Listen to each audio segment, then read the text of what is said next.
The last seal is broken. Now what? We've been waiting for this moment for so long. You could say we've been waiting for it since the beginning of time itself. And now that it's here, now that the final seal has been broken, we finally get to see them. The four horsemen ride out. And speaking of riding out, it's me. Welcome back to my channel. I'm just glad you could make it, because today we get to do something different. We are diving deep into one of my favorite topics, that being the four horsemen of the apocalypse. You may have heard of them before, maybe from the song by Metallic, but they are in fact an actual biblical figure, or rather figures.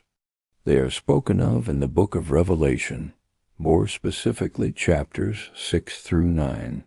And today, we're going to be looking at all four of them. Now, if you'd like to join me for this ride into the abyss, then let's get started. No.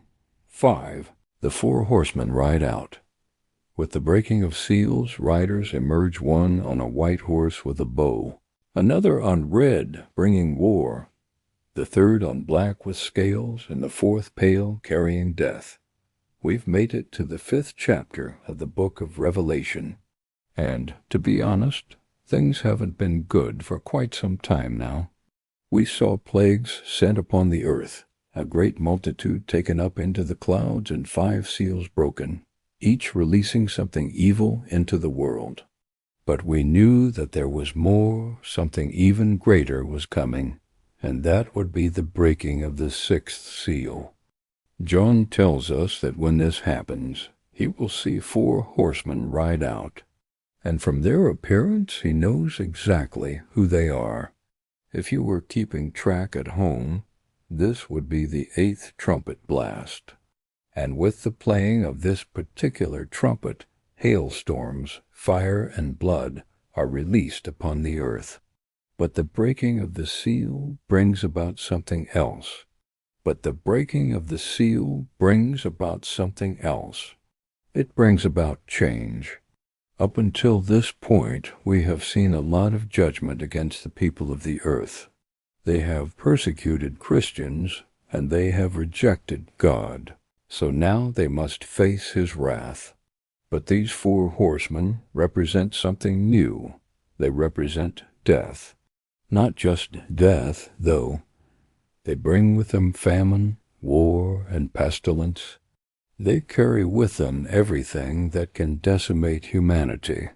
They are the harbingers of pain. But wait, we know that death and suffering have always existed. We've seen it throughout the course of human history. So how are these horsemen any different?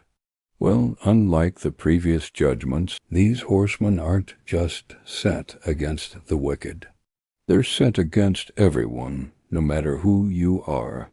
If you've put your trust in Jesus Christ or not, the 4 horsemen of the apocalypse will come for you. And it doesn't matter if you're rich, poor, male, female, young, or old. These horsemen don't care. They are coming for you. As you might imagine, this caused John to become rather frightened. He says that he was greatly troubled after seeing these visions. And to be honest, who wouldn't be? To see these horsemen ride out across the sky would scare anyone. But thankfully he wasn't alone in his fear. A great multitude was with him, people from every nation, tribe, language, and people. And together they cried out to God for mercy. They wanted to be saved from what was to come. They knew that these horsemen brought destruction with them, and they wanted no part in it. But sadly, their prayers were in vain. There was no mercy offered. They were told to run. Now you might be thinking, why did John feel so much fear? Why were the people afraid?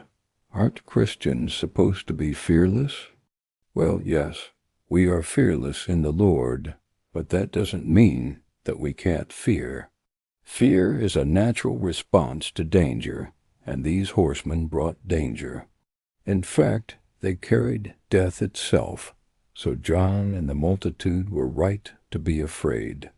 The question isn't should they be afraid, but instead why shouldn't they be afraid?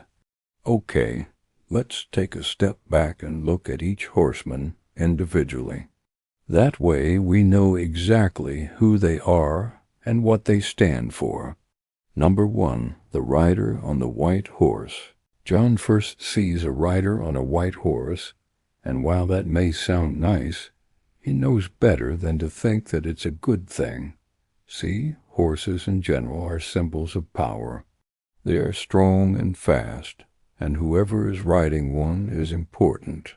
So if the horse is white, then the rider must be of great importance. But what does that mean?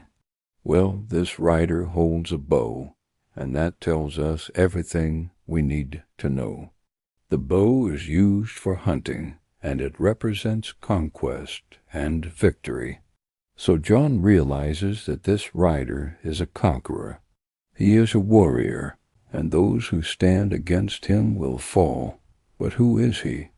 Well, if you guessed Satan, then you'd be correct. This rider is none other than the Prince of Darkness himself. He is the deceiver.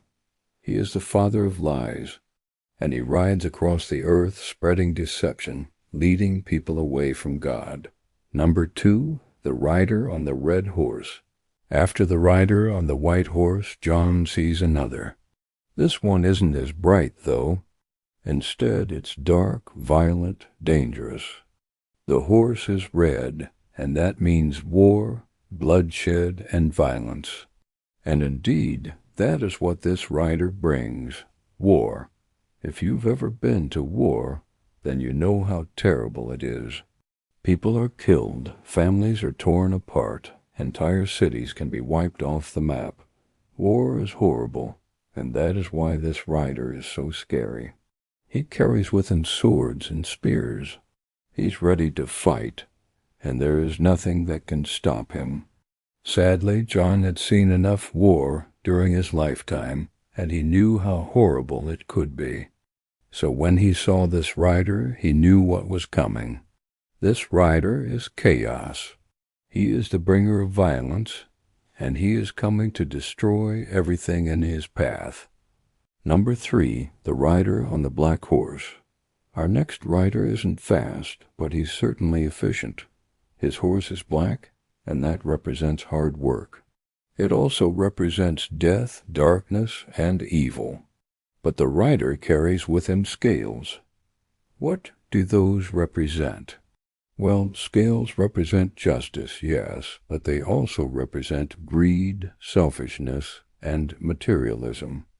This rider is the Antichrist, and he is here to deceive the world. He will lie to them.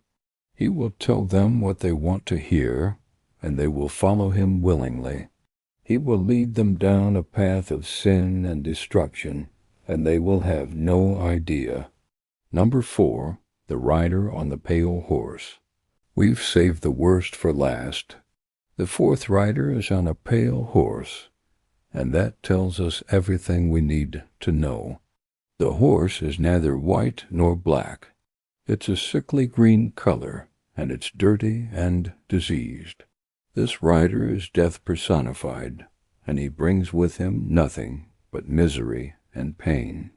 When you see this rider, you know that you won't be around for much longer. He will claim your soul, and there is nothing you can do to stop him. This rider carries with him a scythe, and that tells us exactly how he reaps souls, by cutting them from the world. He is relentless, and he doesn't care who he takes with him. He will take anyone and everyone. Now, John was terrified when he saw these horsemen, and he probably should have been. After all, he was witnessing the end of the world as he knew it. But they weren't there to harm him specifically. They were there to bring destruction to the whole world. Thankfully, he knew that there was nothing he could do to stop them. All he could do was run. So what does this mean for us today? What message does God have for us through these horsemen? Well, first we need to remember that the Bible is true. These horsemen are real, and they are coming. Second, we need to remember that God is in control.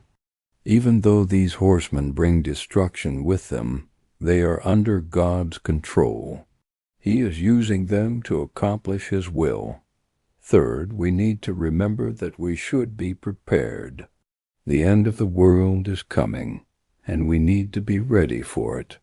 We should be living our lives in such a way that if the horsemen came tomorrow, we would be ready to meet God.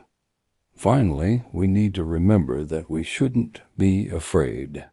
Yes, the end of the world is coming, but that doesn't mean we should be afraid. Instead, we should be excited. We should be looking forward to the day when we will be with God forever. I hope you enjoyed today's video. If you did, then please leave a thumbs up to help the algorithm. And don't forget to subscribe. Until next time.